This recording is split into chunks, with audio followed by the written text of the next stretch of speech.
Pandora's box. Has your curiosity ever got you into trouble? Have you ever been so desperate to know a secret that you took no notice of a warning? One person who did not listen was Pandora. Her story comes from ancient Greece, and her curiosity brought her a lot of trouble. In ancient Greece, there were two brothers, named Epimetheus and Prometheus. They upset the gods and annoyed the most powerful god, Zeus.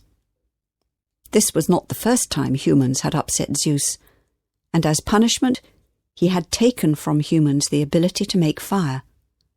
This meant they could no longer cook their meat and could not keep themselves warm. However, Prometheus was clever, and he knew that a blacksmith lived on the Isle of Lemnos.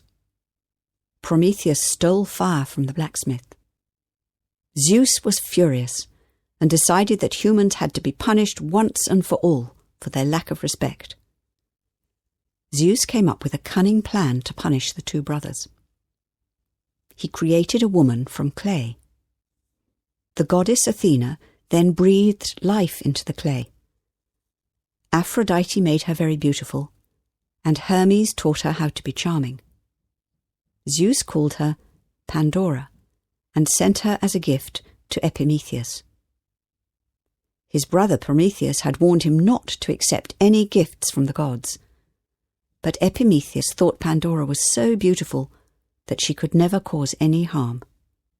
He agreed to marry her, and Zeus, pleased that his trap was working, gave Pandora a beautiful box as a wedding gift.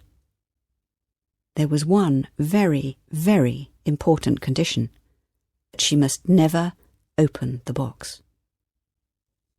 Pandora was very curious, but she had promised that she would never open it.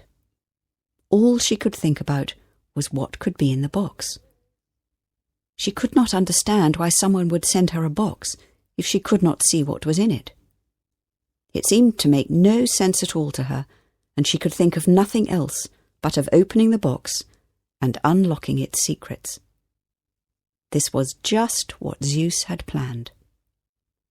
Pandora could stand it no longer. She took the huge key off the shelf, fitted it into the lock, and turned it. But at the last moment she felt guilt, quickly locked the box again without opening the lid, and put the key back where she had found it.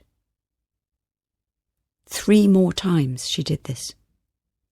Finally, she took the key, slid it into the lock, and turned it. She took a deep breath, closed her eyes, and slowly lifted the lid of the box.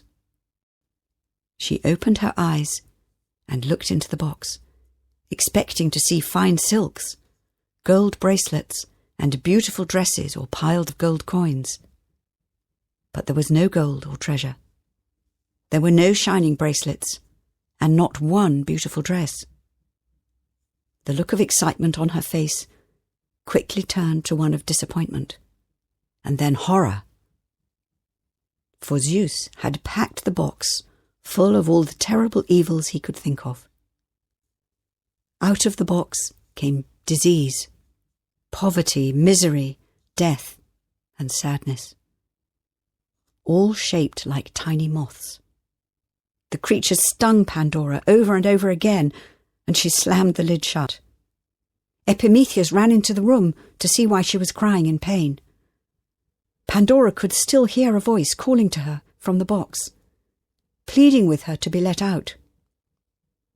Epimetheus agreed that nothing inside the box could be worse than the horrors that had already been released. So they opened the lid once more.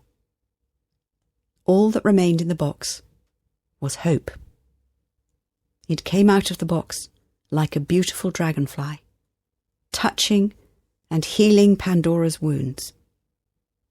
Pandora released pain and suffering, but she also allowed hope to follow them.